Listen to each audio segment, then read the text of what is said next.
Another episode of Bullet of the Day. Today we're going to one of my favorite calibers, the 7.62x39. We're going to go down the magic belt here till we find one of my most rare cartridges, and that is this one. It's the Prototype 7.62x39. So this was made by, we can see on the sticker there from the guy I bought it from, an ammo collector. It's U.S. government contracted H.P. White Laboratories back in 1950 to create rounds for the captured SKS and AK-47s that were out there. You can see from the head stamp that this was a 220 Swift, if it'll show up there. This is a 220 Swift case. Get it to autofocus. All right, let's turn off autofocus and get it in there. It's a 220 Swift. I have another 220 Swift here that's in full size, and you can see that it's cut down and then re-necked. They used a different type of projectile, and I forget the caliber projectiles that say on here.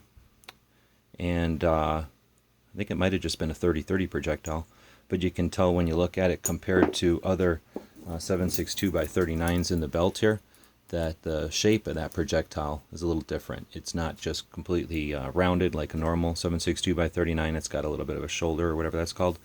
So this was a neat one. Got this from the same source that I got the underwater round that we talked about in a different episode, and it's one I thought I would never be able to obtain.